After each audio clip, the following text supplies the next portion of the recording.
Hi everyone, this is Susan again. Welcome back to my No Surprises Hip Replacement Recovery Series. In my first video, I talked to you about the first surprise I had after my successful hip replacement surgery, and that was that I'd have to stay overnight in the hospital. Very surprising, but I shared with you some great tips and strategies if that happens to you. So in my second video now, as I mentioned, I wanted to share with you the first biggest surprise that I had when I got from home. Well, if you just went through a hip replacement surgery, I'm sure like me, you came home tired, exhausted, and all you could think about was crawling into bed. At least that's how I felt. Well, I was so surprised how impossible it was just to get into bed. And I was surprised because, again, I had done a lot of research in advance, watched a lot of YouTube videos, took a 4-hour class from my hospital.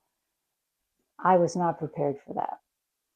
So, my wonderful husband and wonderful daughter, who offered to take care of me while I was recovering in the beginning, I felt so bad because at night I'd have to go to the bathroom and literally they'd have to come down and help me get in and out of bed. And I thought, this isn't going to work. They're going to have to go back to work. Got to figure out something. So I did a lot of research online to find out what were some things that potentially I could use and let me see what would work. And I came up with some solutions that I'd like to share with you. Now, I'm hoping that you won't have the same problem. Maybe your situation will be uniquely different. But if you do, I'm hoping that you'll find that these strategies will be very helpful and good to know. So as you want to get close to your bed when you are trying to get into sleep. Make sure that you're grounded and well on the bed. I did find one of the things that was helpful, so research, was some kind of silky sheets or a silky pillowcase. And luckily, we had a couple silky pillowcases at home. I thought this could be perfect. I also did buy one of these leg lifters that they advertise a lot. But I've got to tell you, maybe it was just me, but this really didn't help me at all. Occasionally, I would find out I'd use a queen size sheet, roll it up to kind of do some of my exercises, but as a leg lift to get in and out of bed, it just didn't work. So, wanted to share that with you. It's not that I wasn't aware of something out there. For me, it just didn't work. So, what I found was using this little slippery pillowcase, it's silk, I would put myself on it and then start to shimmy up the pillowcase. And it provided the ability to help make me move and glide, which was really, really helpful. And then what I was finding was it was impossible to move the legs, even if I used something like this or a pillow sheet or anything else, to move them up on the bed. So I actually happened to have a hassock in my room, so I moved that closer to the bed.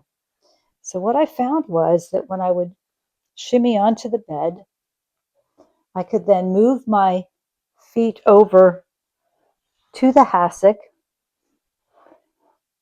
move them around on here,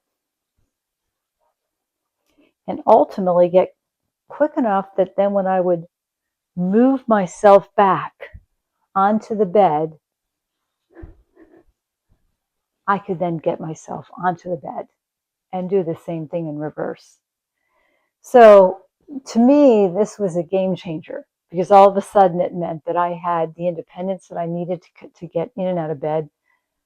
In a game changer in terms of my husband and my daughter helping me in and out of bed as well. So very helpful thing to be aware of, something that could happen. Hopefully it won't happen to you. But if it does, I hope that these strategies will be helpful to you so you and your whole care team could get a good night's sleep. So after getting comfortable in bed, I also realized I had to reorient things in my room to better support me with the hip replacement recovery. And one big surprise for me then became the fact that I didn't realize how much you had to be careful about not doing any type of jerky moves or twisting. And so initially, in preparing for the hip replacement recovery, I'd use my different end tables you'll see next to me.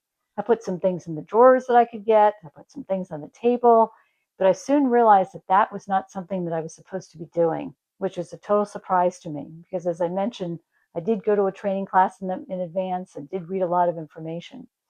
So one thing that I realized that I needed to invest in was a table like this, really cheap table you can get from Walmart, but something that you can basically have things within your reach. So I'm not twisting backwards or to the side.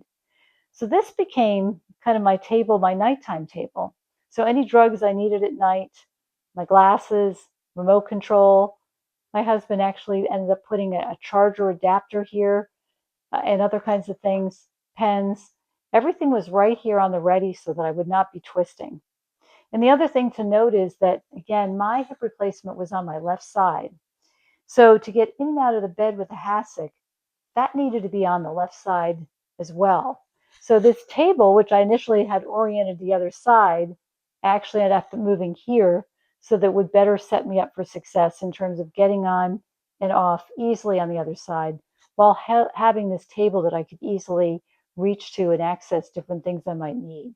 So that everything at nighttime was here. Now, the other piece that was interesting for me too is they say that you can sleep on your side after hip replacement. But when I watched a lot of the videos, I got really nervous. And also, leading up to the surgery, I had tried a few nights to see, well, hey, can I sleep on my back without rolling around? What could that look like? Or can I sleep on the side in the way they describe without moving around too much? And I quickly found out that I could not. And I thought, it's just not worth the risk. So I said, what can I do to set me up for success so that I could really sleep at night and not be anxious about something else? So I found some basic things on Amazon, some different wedges that can be used. And I found that if I did some things, I could set myself up so that it was really virtually impossible for me to roll over. So you'll see that luckily I have a bed that does elevate.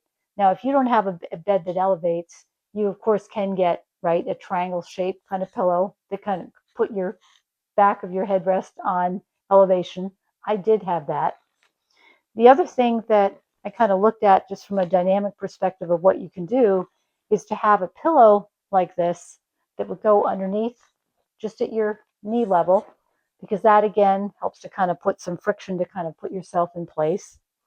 And then again on Amazon, these simple triangle cushions I would put next to myself at night with another really soft pillow, again, to add that kind of cushioning and stability.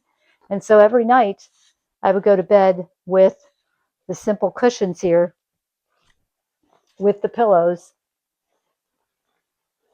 and the cushion in between laying further up and being in place. Now, again, I've been a side sleeper all my life, but in my mind, it wasn't worth the risk of doing anything to try to make a side sleeping situation work, and found that by getting a lot of these super soft pillows that I could put in different spots, plus having the elevation and the other things that I did, it really was pretty comfortable. Will I be excited to go back to being a side sleeper eventually? Absolutely. But in my opinion, these kinds of things can set yourself up for success and not have to worry about the potential rolling around. And again, there's inexpensive things that you can just get through Amazon or Walmart to make them practical. I just want to remind you again that I'm not a medical expert, and it's important to always listen to your doctor and medical care team that knows your case the best. I hope you found this video helpful and informative.